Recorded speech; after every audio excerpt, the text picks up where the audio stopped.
Welcome to Viking football with Bruce Barnum. It's a very big day in the football season, National Letter of Intent Signing Day, and we're going to talk about all those great players that Portland State has signed. Today we're doing something a little different. We have a studio audience.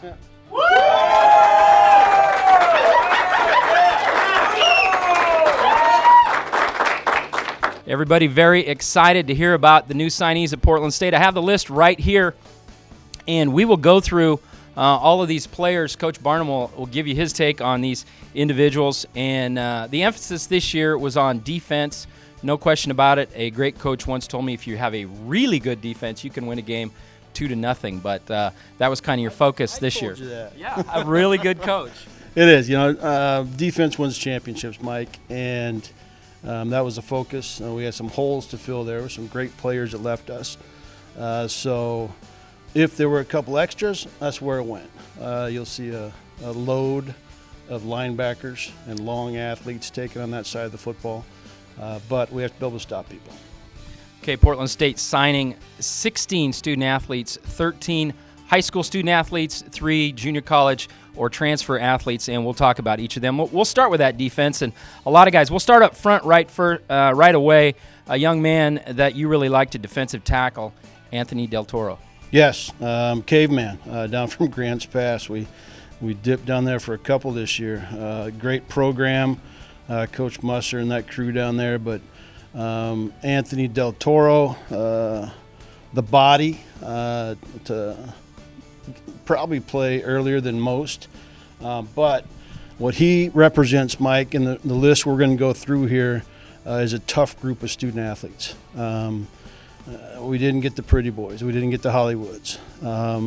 This group, Del Toro being one of the strongest, if you look at him weight room-wise and grade-wise, heck of a student athlete, kind of represents the mold that we used this year in recruiting. Okay, not too many pretty boys standing next to you on the sideline is probably the key, right? Prime example. All right. Let's move on. We're going to talk about a lot more defensive players here, some linebackers, some guys really versatile. Kenton Bartlett, 6'3", 250 out of Boise, Idaho. Mason Vega, 6'4", 220, Rancho Cucamonga. Dylan Hanley, a linebacker, another guy from Grants Pass. Moving down the list, Stephen Jacobson from Portland's Wilson High School. Avery Jones, another local young man from Valley Catholic. Taylor Biaggi, kind of a versatile player, safety linebacker type. He's from Santa Rosa Junior College. Talk about that group of players.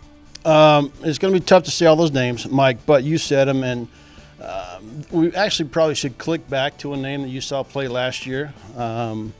We used body type, work ethic, attitude, and just what he looks and how he represented himself. A.J. Slaughter was actually the model this year for the student athletes and what we were looking for.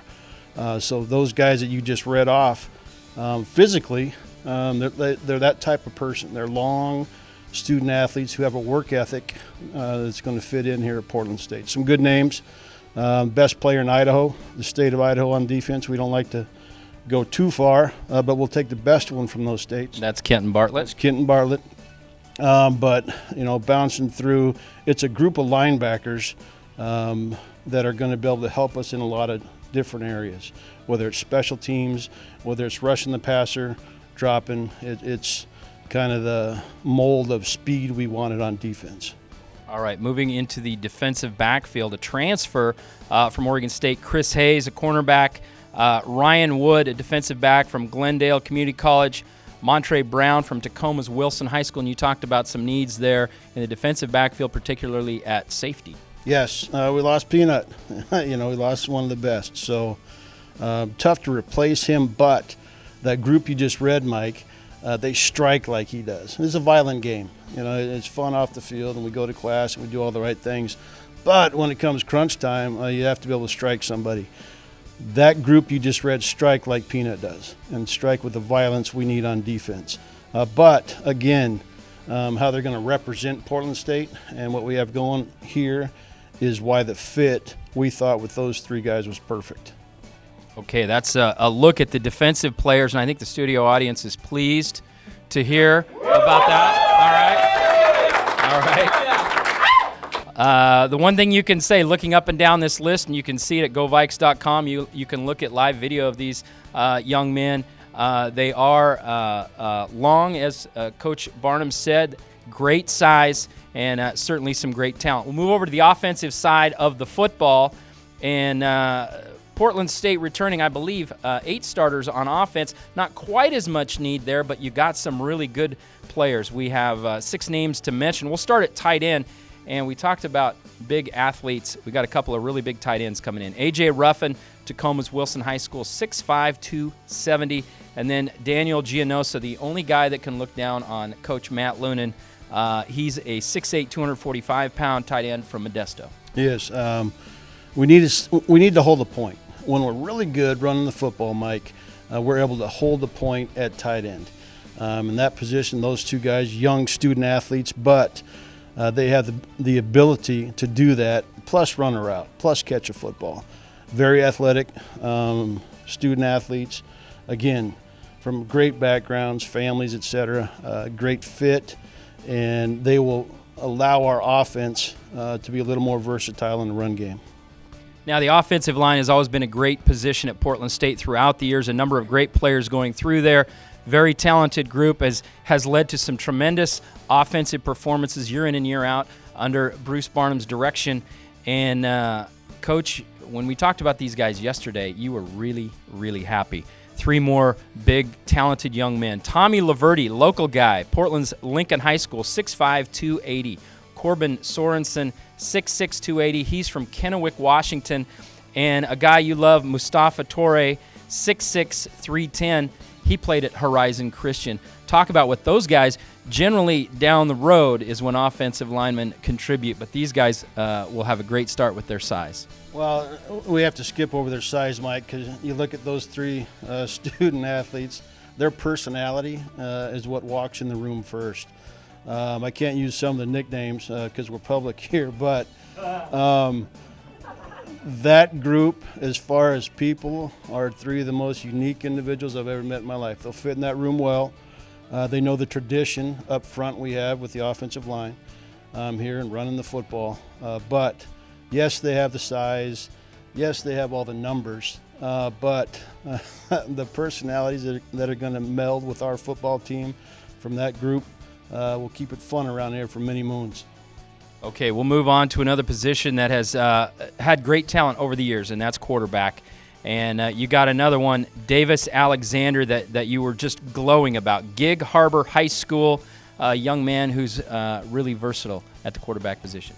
He is. That's a tough position. There's only one of them. You always want to be better and better and better as you recruit to create the competition. He's a student athlete we would not have gotten if Coach Roundtree would not have given us a contract. The day we got the contract, Davis agreed to come to Portland State because he wanted stability in the program. But makes things happen that shouldn't, does things that you can't coach, very strong arm, very productive. And again, he was probably our best recruiter we had this year because he did a nice job. He knew who he wanted to have on his football team. That was neat to see. But Davis is a great addition to us. He probably wanted those really big offensive linemen up in front of him, didn't he? He did. He did. All right. And that contract you referred to is that 5-year contract that you got to be the head coach here at Portland State, and you turned that into becoming the FCS National Coach of the Year in 2015. And absolutely. And how much you pay them, Mike? Tell us how getting that contract maybe affected recruiting a little bit. The reception was money. Walking in, again, not everybody wanted to go to Portland State, but they saw who we were, and the reception in the local high schools across the Northwest. Been there for a couple moons, Mike, and it was the best I've ever seen. So you'll see that pay off in the future. You'll see it pay off in this class. So excited about that. I like how recruiting went. Let's get ready to gear up for spring. It's going to right around the corner. All right, I'm going to throw out one question from the studio audience. Anybody have a question? Too late. No questions. All right. Thanks for watching Viking Football with Bruce Barnum. Once again, go to GoVikes.com. You can see video. You can read bios on all these young men that we mentioned. It's going to be a great 2016 season. And once again, thanks for following Viking Football.